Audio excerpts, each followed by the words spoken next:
Welcome back to the podcast, everybody. Today, my guest is Sal from Lucia Pizza in New York City. Multiple locations.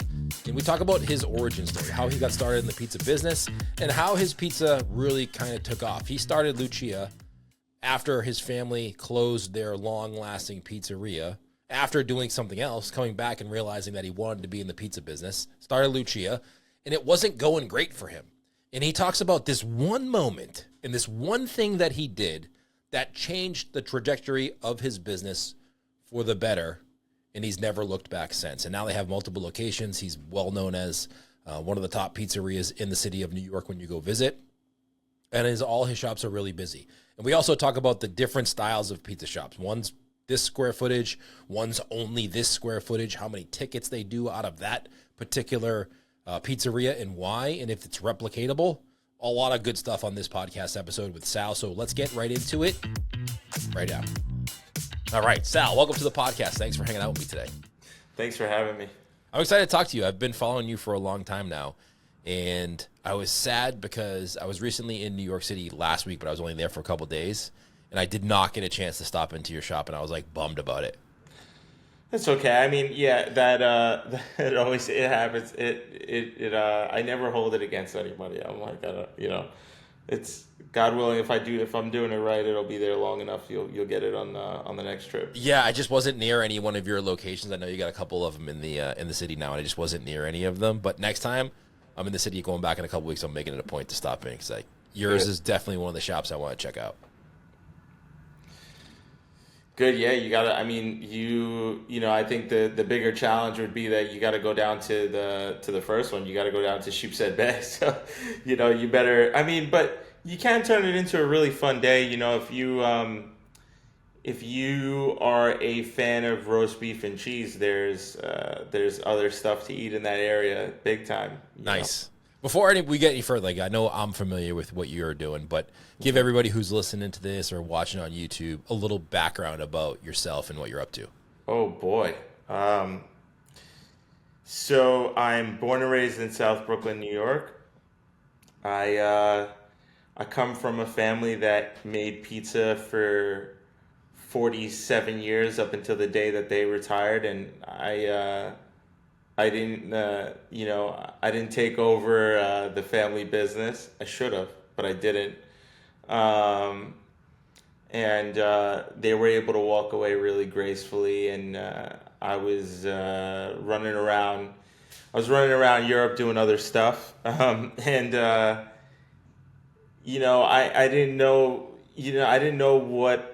I didn't know what my life was going to be like. I didn't know if I wanted to. I didn't know if I wanted to cook ever again. I didn't think I was going to make pizza ever again. And then, a lot of things in the world changed and happened. And, I wish that 2020 didn't happen for obvious reasons for the pandemic and stuff.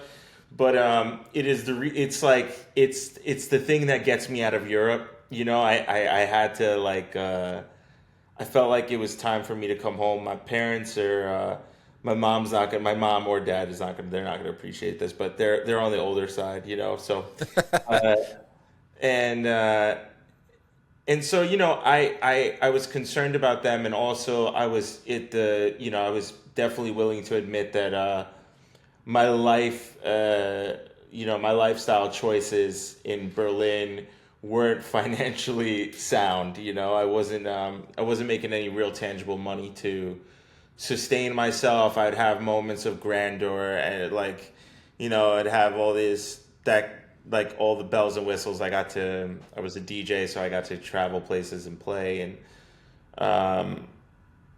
I spent the money as it came in, and I didn't make any money. So it was just a recipe for disaster. And so the pandemic made, it gave me a doorway out without feeling like I'd failed at anything. Yeah. I was able to say well, the clubs are shut, so I can't do anything, so I should go home.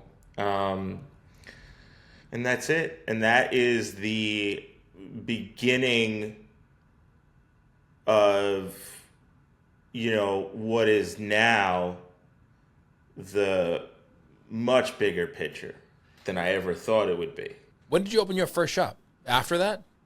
Yeah. So we were, I was experimenting in mom and dad's backyard making pizza because I didn't have a place to live yet. And we're doing a lot of crazy shit. I was doing a lot of crazy shit. I was doing room temp ferments in their kitchen. I'd have a bunch of buckets from I had like Lowe's construction pails filled with dough and press seal wrap, and then I'd put damp towels over them and ferment them overnight, and then that would be kind of like my poolish, and then I'd make the dough for this wood-fired oven in the backyard.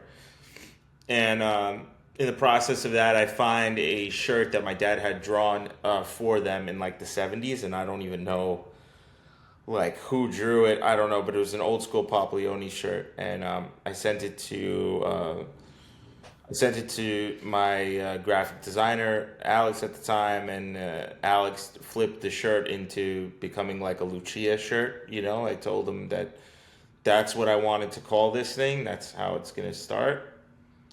And we started selling some T-shirts to a pizzeria that didn't exist. And, you know, those shirts had like my personal phone number on them, you know, so they're out there still. Like, I don't know who owns them or who doesn't. And so, you know, people would come to the backyard. I'd make them pizza. People were really excited about it. Other people from my old neighborhood, from where I'm from, found out that I was making pizza again. They were excited about it.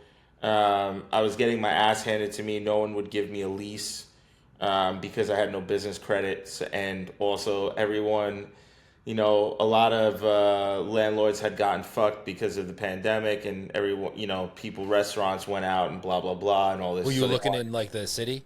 Yeah, I wanted to be in the popular side of like New York because I wanted to give it the best chance it had. You know, I was scared that there wasn't going to be enough eyes on it, and Right.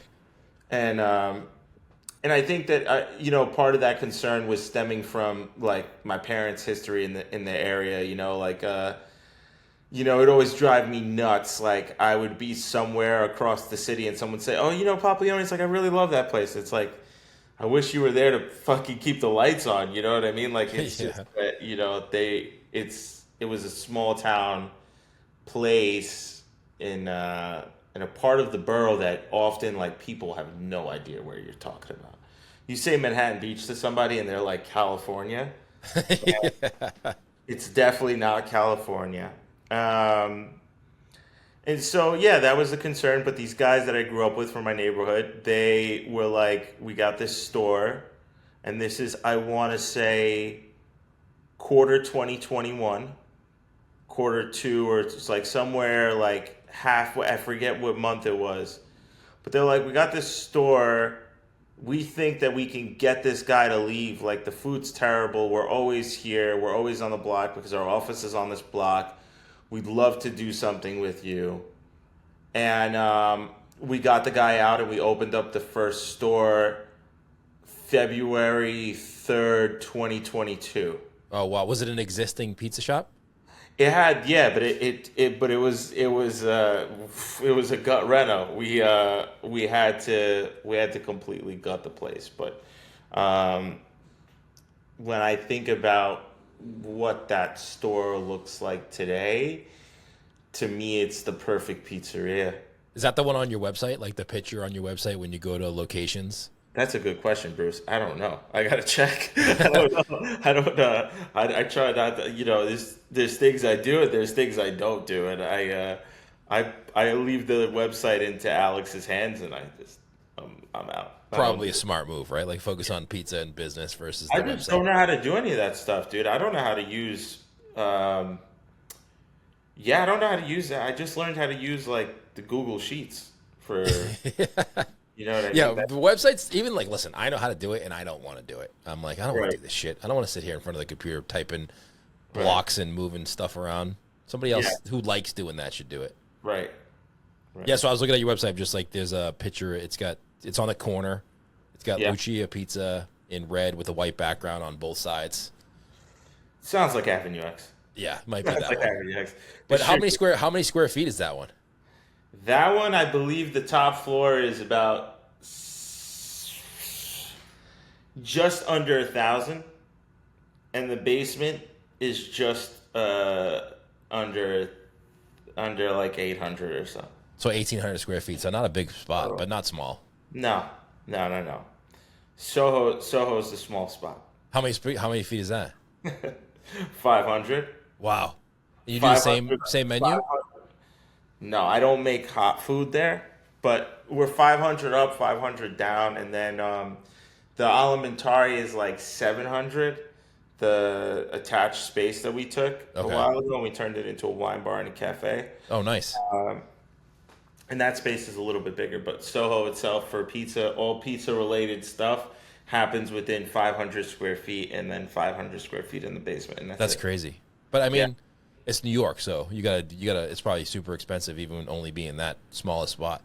Yeah, it's not cheap. It's expensive. Yeah, I think I was talking to somebody the other day. They were looking at a rental space in like the city of Manhattan. They told me the rent. I was like, holy Jesus! Yeah, yeah. But that's what you pay to be around that many people, I guess, right? I mean, you do the math on it. If you got 50,000 people 50,000 people, was it 50,000 people worth of transportation in a single intersection per day. Yeah, If you get 1% of that, you're gonna make a lot of money. yeah. All walking distance too. Like all can walk to you. Yeah, I was just- and you get 1% of that, you're gonna make a lot of money, and then that coupled with, people. This is the frustrating part. People will say foot traffic, foot traffic, foot traffic. Yes, to a degree, I completely agree, but it's not going to save you. Like, it's not going to save you. Not everybody walking around is thinking to themselves, "Let me have a pizza." So, it definitely helps to be around the maximum amount of people to give you the best chance that you're going to have, for sure. And if you're in an area that tourists also sort of are moving around, then yeah, then people are going to hit you left and right. And for us, we're very fortunate. From our door in Soho, and I've taken this photo a bunch of times because I hope it never gets obstructed. From our door, an eating bar, you see the Freedom Tower completely unobstructed into Tribeca. It's beautiful. And, and like younger me, was saying to myself, I said, and I was a baby in 2001 or before that. And I said, from this eating bar, you would have saw the Twin Towers perfectly. Yeah. And it would have been that magical sort of piece of our city. And that's why a lot of tourists, they use West Broadway straight to the Freedom Tower. Yeah, that's crazy. It's crazy the view you got. Straight to the Freedom Tower. So you did all this in a couple of years. So you haven't been you've been in the pizza business for a long time, but like as a sole owner, you haven't opened your own shop. It's only been 5 years now? 4 years now, maybe? 3. That's crazy. You've done a lot you got a lot of notoriety to and exposure in a short period of time. We're going on, we'll be 4 years old in February. So yeah, so it's like 3.5 years. Yeah. There's, I'll say this on camera, on record, so that no asshole is confused. We do not pay for PR. There is no one on the back end. If there was, I would recommend the company to you. Like, I don't care. You know what I mean? Yeah. No, seriously, I don't give a shit. If there was that kind of miracle fix for X dollars a month, I would say you're wasting time not paying for it. You know what I mean? And that's the truth. And what happened is that we were a perfect fucking storm. Starting 3 years before that, no one knows that this instance happens except for 2 of my very close friends at the time. They were and this legitimately happened, they were at the New York Times Food Festival. I was living in Berlin. Lucia was not, it wasn't even a thought. I was going to DJ forever. It didn't have a brand, nothing mattered. And on stage was John Caramonica, Sam Sifton, and Action Bronson. They were all three of them were on stage. And for whatever reason, and we're friends today. And so I always, I can have this conversation with John. But John in that moment, because I think Sam knew about it, Sam Sifton knew about it, and John goes, out in real Sheepshead Bay, Papaglioni's. And why he mentioned my parents' place that day, and also one of my best friends of 17 years is in the crowd, and as John says that, we have the video, which is really funny. As John says that, Richie freaks out and says, "That's my friend's spot." And also it's closed. It's also like, sorry to be the bird of the bad news, but it's gone. It just recently closed. And so when I opened Avenue X, as time was going on and I was starting to like try to put this stuff together, I would be on Instagram and I would see like writers and stuff from like these magazines. And basically what I did one night was, it was like 2 or 3 o'clock in the morning. I was drunk, and I wrote like an extensive email to one of the writers from Eater, and I said, Sheepshead Bay, like, no one gives a fuck about this place. And I was like, and they should, because, it's steadfast and unchanging.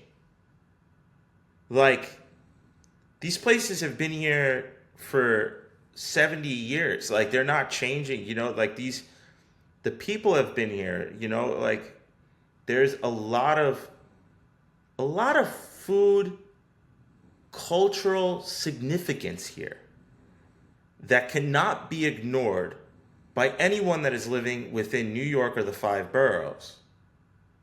And the reason why I said that is because I was getting sick and tired of people having moved to Brooklyn and all that stuff that some of us get, and I don't care. But here's where I do care. I care when you don't make an effort to make an adventure out of it. Go see all the corners of the city. Obviously, be careful. Don't be an idiot, Right. Like, I'm not telling you to run around certain areas, but go give it a chance, right? Go give it a chance, And so what I was saying in that email, and I think I wrote it to Emma Orlo, what I said to her was, in so many words, I was saying, can we give Sheepshead Bay a chance? And look, whatever happens after the fact, like you come, one of you, the writers come down, they try the pizza, it sucks, I'm in big trouble, no one cares about it, they fuck off, right? We get left alone, and that's it. And, and life goes on. And that's not what happened. They came down, and whatever was there, whatever it was they saw, which they probably saw, was me cutting my fucking teeth. And I was given this thing, every single thing that I got, because for guys like me at that moment, there is no backup plan. This is it. This needs to work out. And if it doesn't, I think I'm going to go back to school. I'm going to try to do something with that. Like, I don't know what happens next. And so I think that message landed because, I think that we make, and I will stand by this, I think that we make exceptional New York pizza. I think that that is an inarguable fact. Otherwise, I wouldn't be where we are we wouldn't be where we are today if that wasn't true. Because, there's lucky, and then there's also ignorance, and you got to be ignorant to think that we're not good at what we do to get to where we are today. And I have a hard time giving us those flowers, because I want to believe that we're still fighting for our lives. You know what I mean? Like, I don't have in my head, like, that's not how I operate. So just everyone knows that I'm not that cocky. Every day I wake up and I'm in the war room trying to figure it all out every single day. That's my baseline is like, that's how we work. And so that message of, I think, was maximum effort landed to the right people, and people started to write about it. I couldn't get the place open on a Saturday on time to save my fucking life. Why? Because I was a mess. I the likelihood is that I was out too late the night before. I was doing absolutely everything I could have done to keep myself in a place of stagnancy. Like I didn't want to. Um, I wanted it to work out exactly the way I wanted it to, and it wasn't going to. And so every Saturday, I'd make a real effort to get there early enough. And this one Saturday, I think something had happened where we had a photographer come in from like Uber Eats or something, and he had to take pictures of the pies. And no disrespect to those apps, but these guys are so fucking inconvenient. Like they never come on time. They're always doing this shit in the middle of your store. And so I had the gates down because the request from this photographer was, can we put the gates down? Lights coming in. I look like I'm fucking closed, Yeah. So, but the door is like slightly ajar, and there is a family in there, and there was a family and a baby that was in the middle, and I was making them pizza ready, and this guy comes in, real slick, gets like a vodka slice, some other slice, and he's at the counter. I'm making pizza, and he's a foot away from me, and he's eating the slice, like just inhaling it, in front in front of me, and I'm like, I don't know what to do. I'm about to say like, you want to just take that to sit down, like maybe, and yeah, I mean, God must have been looking out, or universe, or whatever anybody believes in, but like something in me was like, just leave that guy alone, just kind of do what you're doing, and I stopped what I was doing, and I said, you know what, I'll ring you up down here, and I rang him up, and for some reason, I stuck out my hand, and I said, hey, I'm Sal, and he said, I'm Sam, and he walked out, and I looked, and I was like, wait a second, I was like, fuck, I was like, nah, I was like, no, don't worry about it, and then the table in the middle, because they knew who people were, because I didn't know who anybody was. I didn't know who Pete Wells was. I mean, I didn't know who Sam Sifton was or anything like that. They said, hey, that's Sam Sifton. He writes for the Times, and he's outside taking a photo of your place. You should go outside, put your hand up by the door, and say hi to him while he's taking the photo. And so I walked outside with my apron, and I put my hand up. And I said, Sam, thank you so much. And then the following week, he said that it was something along the lines of like the perfect day in South Brooklyn, and like, there was a slice, because he's a big fisherman, he likes to fish. Yeah. And so he said, I'm getting a slice. And then from there there's like a fair amount of like people that are coming down, but they're very quiet, like it's not like nothing's been made, like I'm not been made aware of anything. So, like, I don't know that people are reading about us on a New York Times email chain. So I don't know. so was it like internal or not? Yeah. I don't know about any of these things. So I'm just making pizza. Okay. And I'm noticing that the weekends are getting progressively busier to a degree. And then the phone goes off.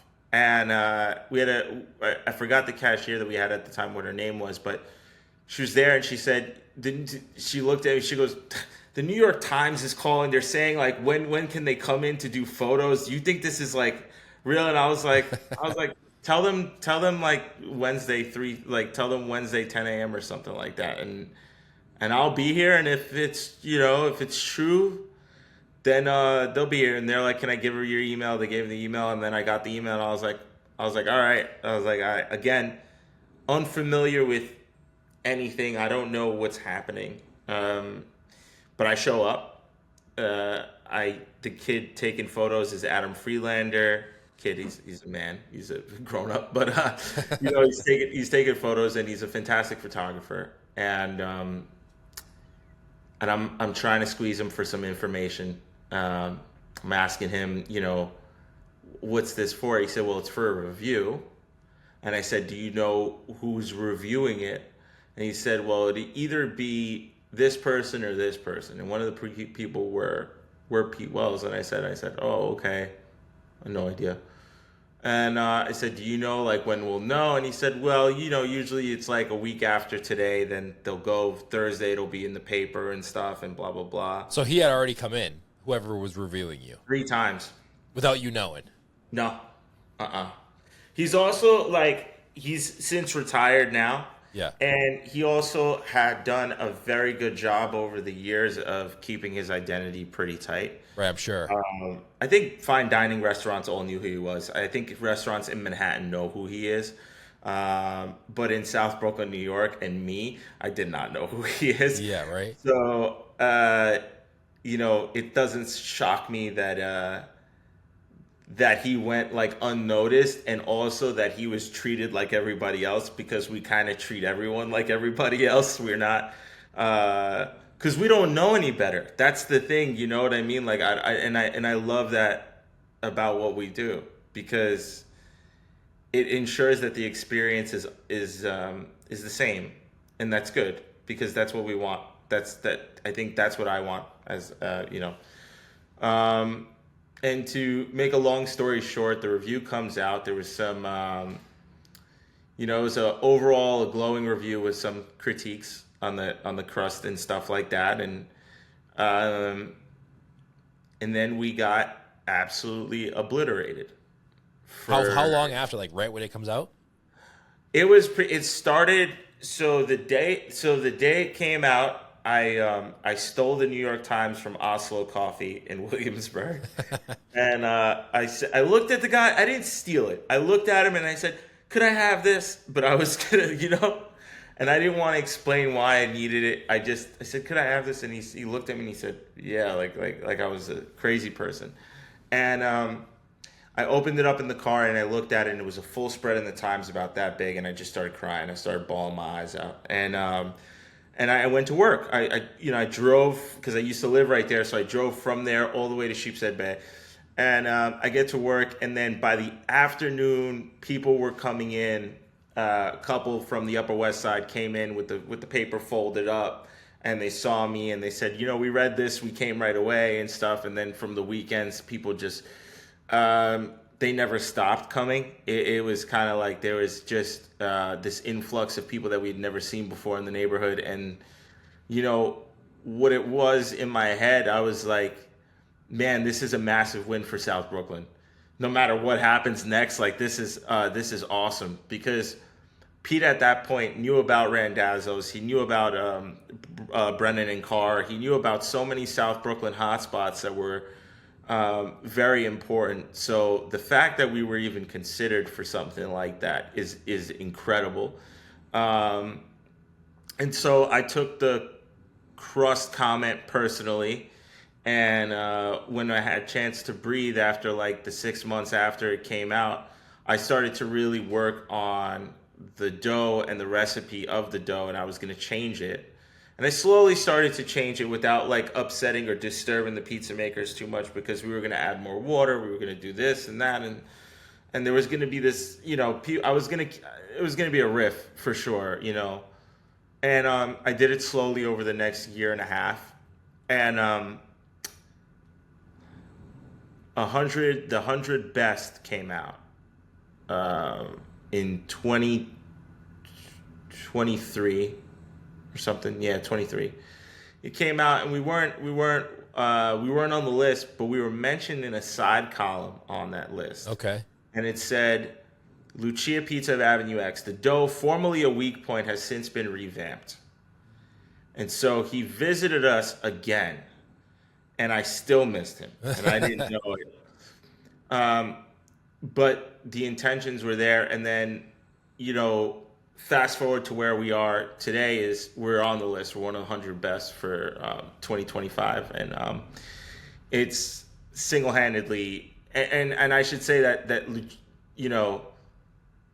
store has, in 3 years, undeniably so, gained enough cultural significance in South Brooklyn, New York, that it should be there forever.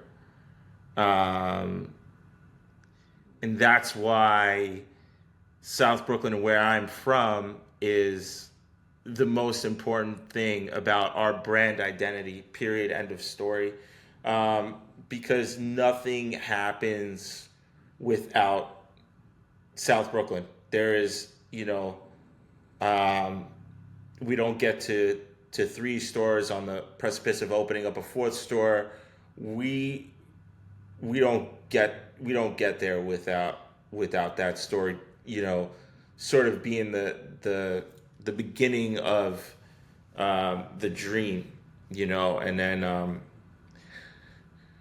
Soho being the second. Let me ask you a question about Yeah. that. What Yeah. if you do you where do you think you'd be at if he didn't come in and that whole chain of events didn't start? Do you think you'd just be at that one store? Do you think you'd be open? Do you think it'd be as do you think you would have got where you are eventually anyway? I don't know.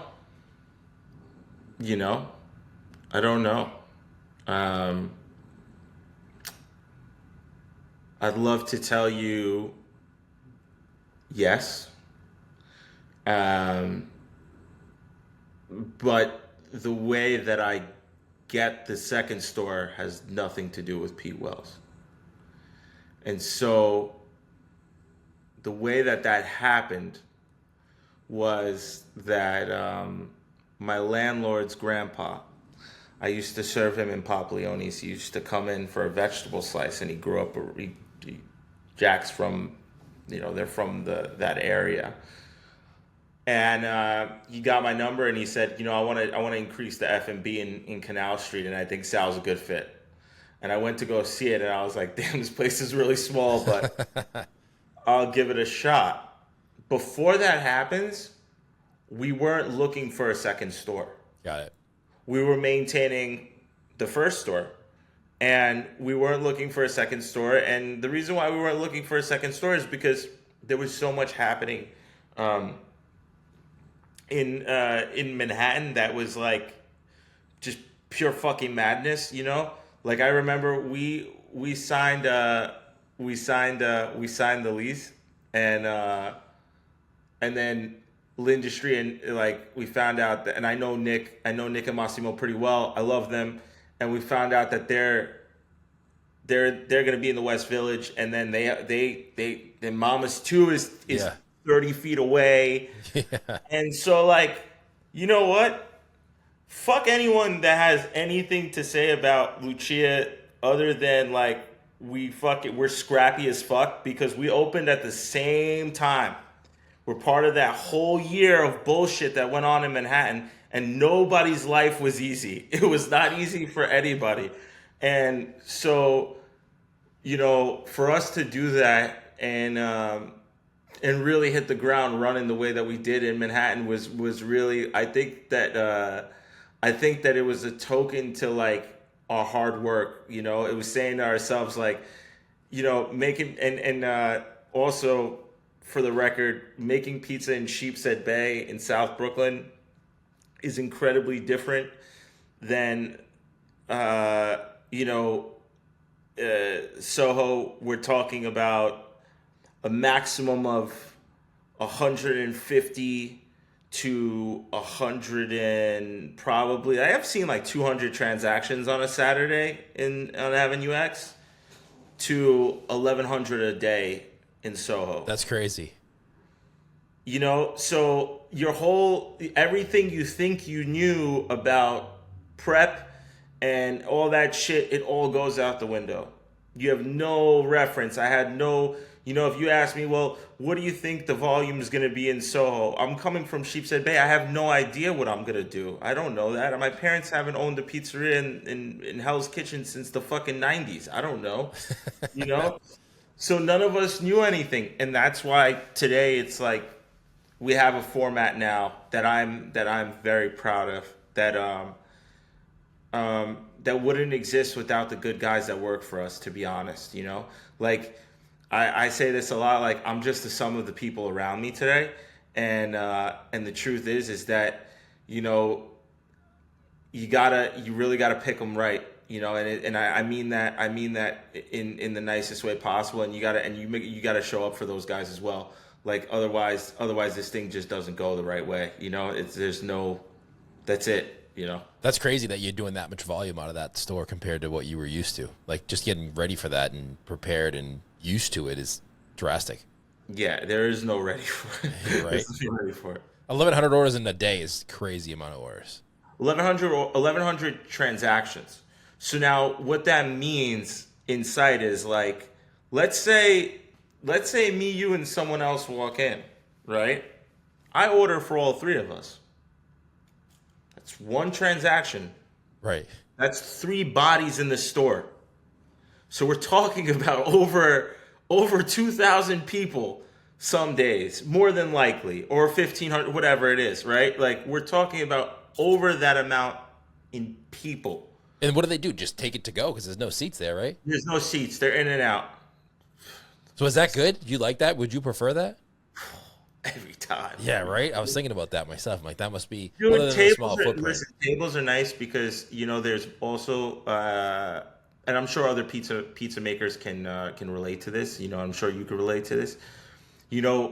Sometimes I'll be on the Upper East Side, and it's a store that I really love, and Dylan does a really fantastic job of managing it up there. And so we have tables. We got some tables, right? And so I'll see some like young kids that remind me of like me after school, and they're hanging out with their friends, and they're looking at each other, and I'm looking at these two kids, these two dudes that were sitting there, and I'm like, I looked at my partner, and I was like, yo, you see those kids? That's all they got. Like, you know what I mean? Like Yeah. that's like that's and they're gonna like when they get older and they go places, they're always gonna remember this place to some degree. They're gonna remember where they used to hang out after school, where they used to eat and stuff. And so the memory association alone to that is what makes seating cool. Right. If you have in the right area. Now, what makes it not cool is when you're getting nailed on a Friday night or a Friday during the day, like a weekend, and the cashier, because they're so busy taking care of people that are incoming, forgets to pop out to clean these tables, or there's no timer to clean these tables, and now you have a customer coming up to you with napkins in their hand, and they're asking you, do you have a napkin? Can we clean the table? And it's like, I feel terrible that they even stumbled across a dirty table, Right, because that's right, not yeah. what I want. And then there's also, of course, there's the people that sit at that table for 2.5 hours. You know what I mean? Yeah. They hang out too long.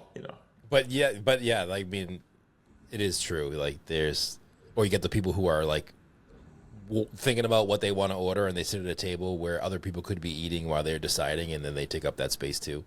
Yeah, see, that shit was illegal in Germany. You could not, we could not, I remember one time, because I lived in Berlin for 3 years, and I remember there was a massive line for food, and there was all these empty tables.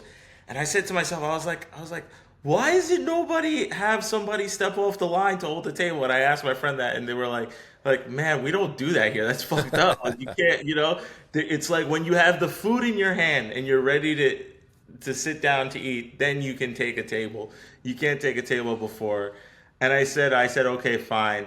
And then what I never got used to was people would finish eating in Europe, and you'd be standing there with your food in your fucking hand, and you'd be waiting for them to get up to eat, and they'd look at you and they'd be like, so? Figure it out. We're not done yet. Yeah, you're still talking and hanging out. If you hear my dog snoring, I apologize. Nah, you're good. Yeah. So you consider yourself a classic New York slice? I think so, yeah. Yeah. I feel, with some patience for sure, but yeah. I think so. Do you think you can do a classic New York style pizza shop outside of New York?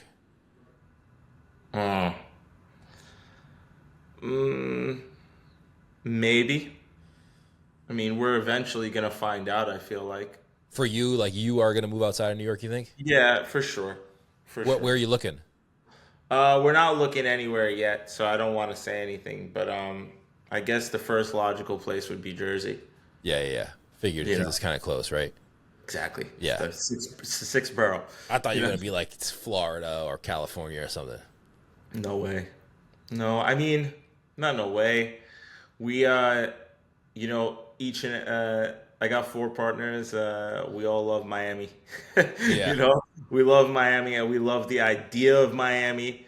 And I've had this conversation with my girlfriend, and I said, she also likes Miami a lot, and she's got family out there, and we said, it'd be nice. And I said, yeah, I would love to live there. I just don't want to. I don't want to have anything to do with it business wise. I don't want to. I don't want to make pizza in Miami. I don't Yeah, I know. wonder how would that work logistically too? Because you obviously would still own places in New York. You'd be flying back and forth all the time. Yeah, yeah.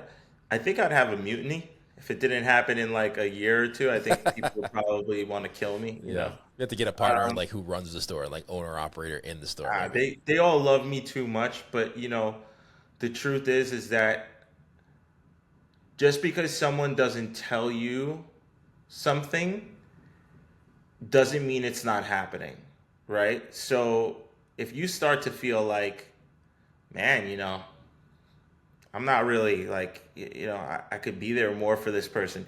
If you have those feelings already, then you know what the next right action is. Unless you want to wait for them to tell you, and then at that point, it's already too late. Right.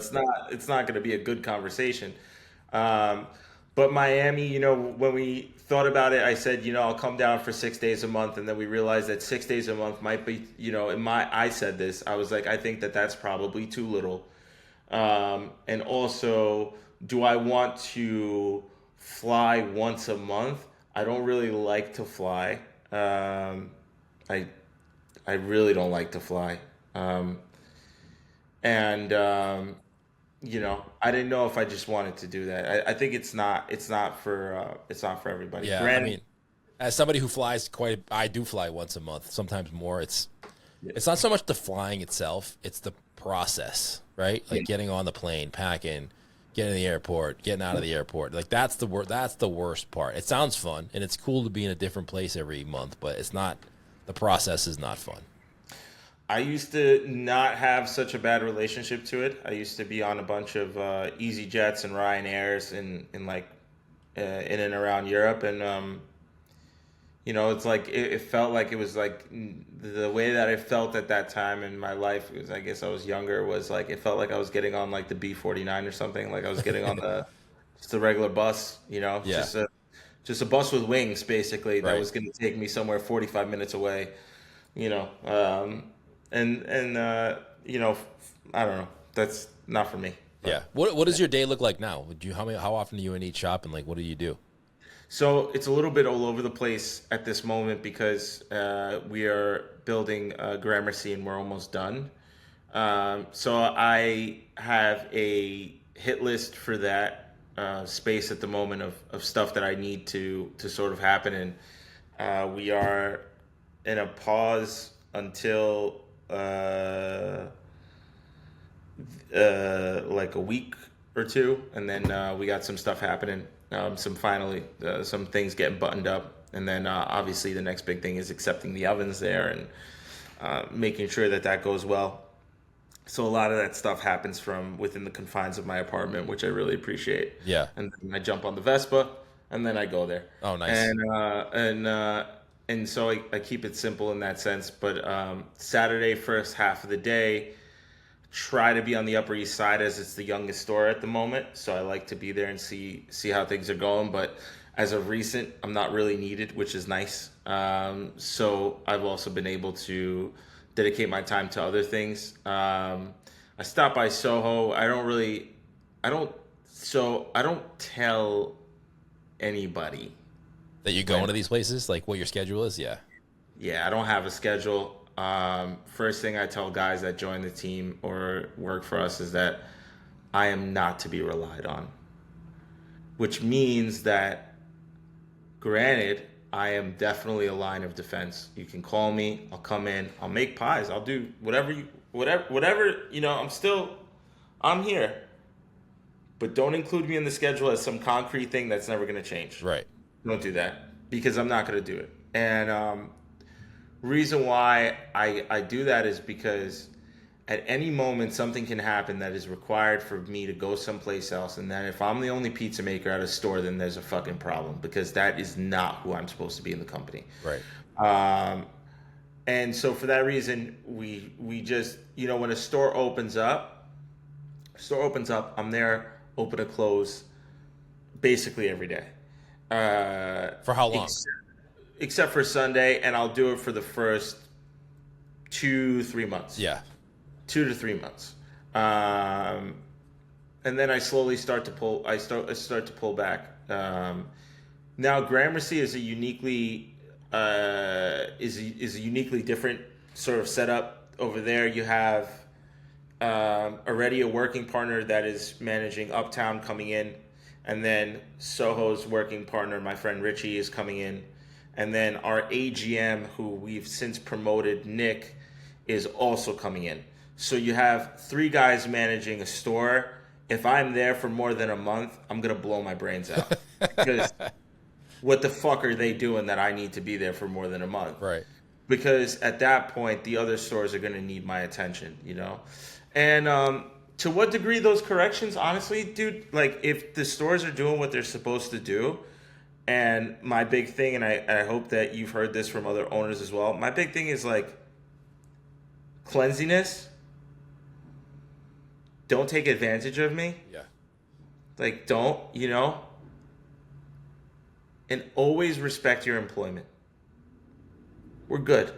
We have nothing to worry about. As long as you could do those 3 things for me, I'll always have your back. Yeah. But, you know, in the end of the day, we're all from New York. The moment we start feeling like we're getting shitted on, the moment we start reacting, you know, it's like we become the whole fucking problem. It's like it's unnecessary. You probably have a easy system in place already too, since you've been doing it for a while, and you're so busy that you can't not have a system being that busy.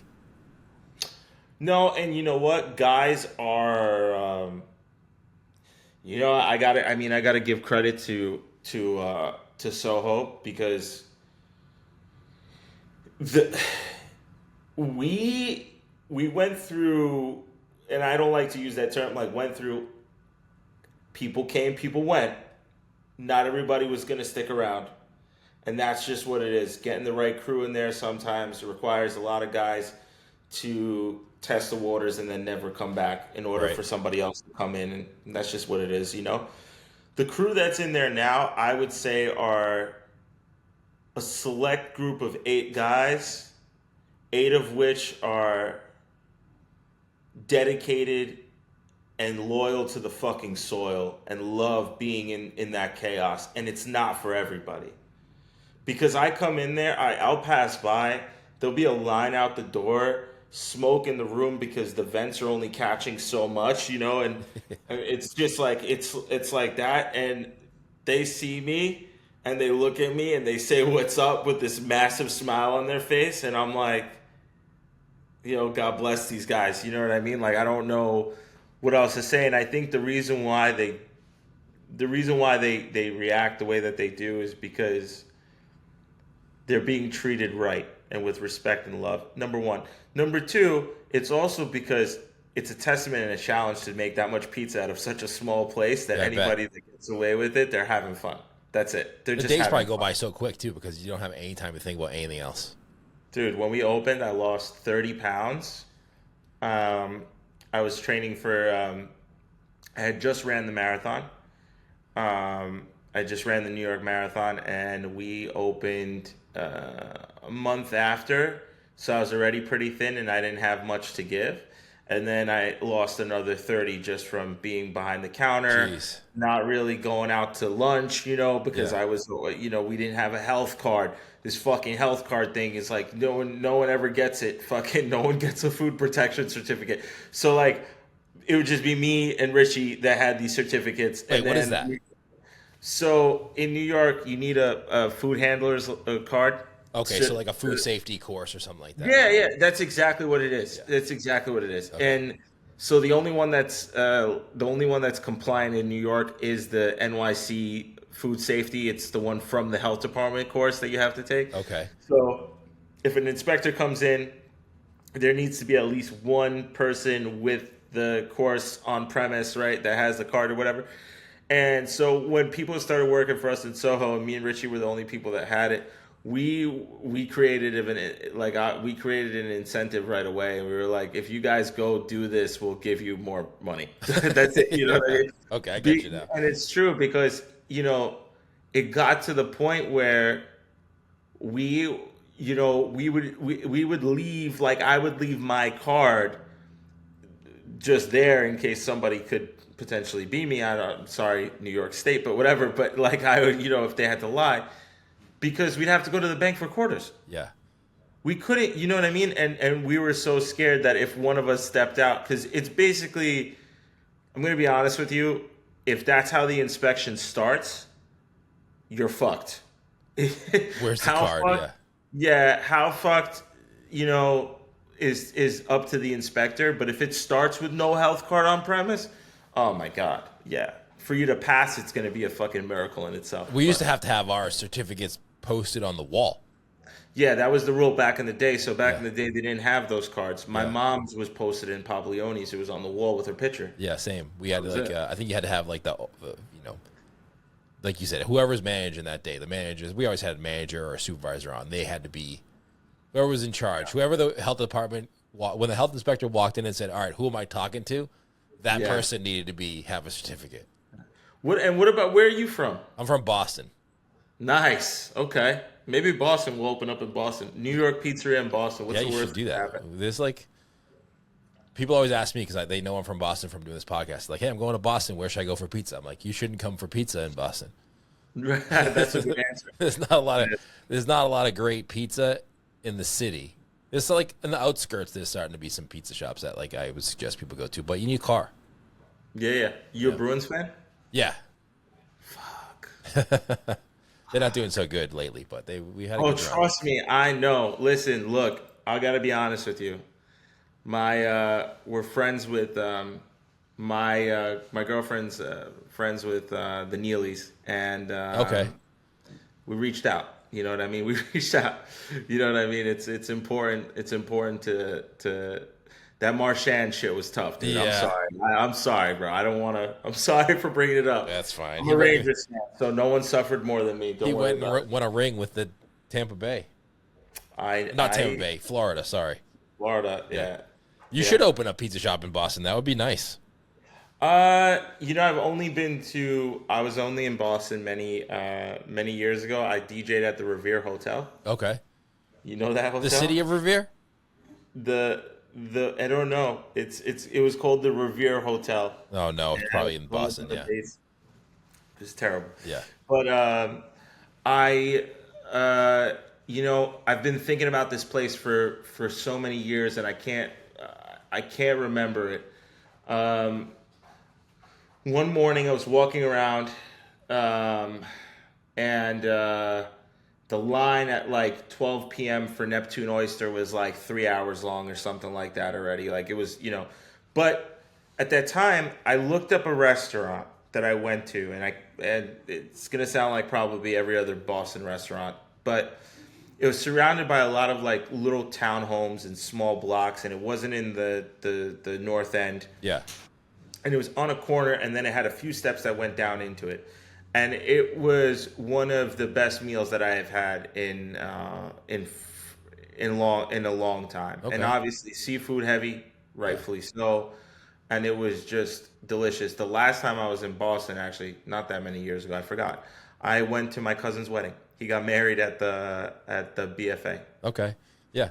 I mean, we got some nice restaurants, definitely. If you go into the city or around tough, like the Commons. Right. It's a small city. Right. Like Boston's teeny tiny compared to New York, so very walkable, very easy to get around. Yep. But yeah, that should definitely be on your radar. All right, I got you on for like an hour now. We've been just kind of hanging out. This has been fun.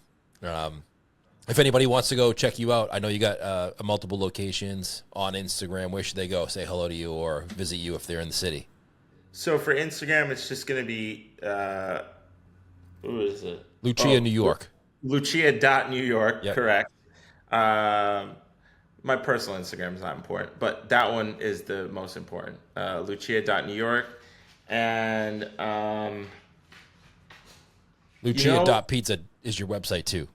yes, Lucia.pizza is the website.